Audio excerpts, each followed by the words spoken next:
So with that, a couple things I did want to show you on some real hands-on, just to kind of maybe crystallize some of your ideas. I talked before at breakfast, someone was asking about kind of what did I think was going to be interesting technologies coming out in the future. And one of the things that we're working on that we are really excited about is flexible displays. So we have a program at HP Labs where we are building Mylar-based flexible display technologies. And this is actually a continuous roll manufacturing process. So this is actually a Mylar film. This is actually the exact same Mylar film that's used as the backing for flexible solar displays, solar panels. And we've developed a technology that actually uses our printing technology to literally print the display. Now this is just the backplane portion. So this would be the backplane that you would then lay out the LCD or LED panel on top of. And then we're working now, and again, the challenge being is you need to have exact alignment between the LED element and every part of the display. And so we're probably, we have this in the labs, we're probably about 2 years away from having volume availability of these kinds of display technologies. Now, the interesting things about these kinds of display technologies is when you think about the form factors. Today, we're constrained by, how thin or how light can I make a device? Well, one of the biggest weight contributors is things like glass. The protective glass that sits in front of the display. A typical 1 meter squared sheet of soda glass, standard glass that you would use on a display technology, is 2.5 kilograms. You take things like Corning's development of Gorilla Glass, which gets you the exact same protection at half the thickness. So now you're taking half the weight out. With these kinds of flexible displays, I get around that constraint completely.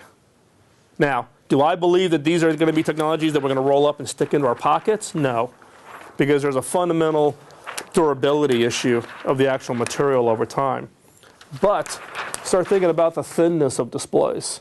And the fact is this is a continuous roll manufacturing. I'm not constrained by semiconductor technologies. So you want a 50-foot display, punch in 50 feet, we print a 50-foot length of the display. So now you can literally wallpaper walls, you can wallpaper, conference tables, desks, literally everything that you would have interaction with, then in effect becomes a display technology. Now, in this case, so the flexible display work that we've been doing, it is a bistable display, so very similar to e-ink, except the difference being is it's in color.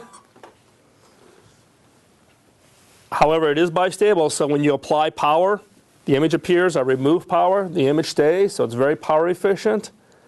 And I can also drive it, though, at a full video rate. So I get the benefit of a bistable display similar to e-ink that you would see in a normal, like an e-reader device. But in our case, it's full color. You get the power efficiency, and you get the ability to drive video.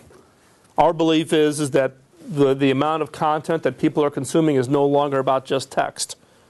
It's visual imagery, whether it be photographs or videos or other kinds of content that are going to be displayed in that technology.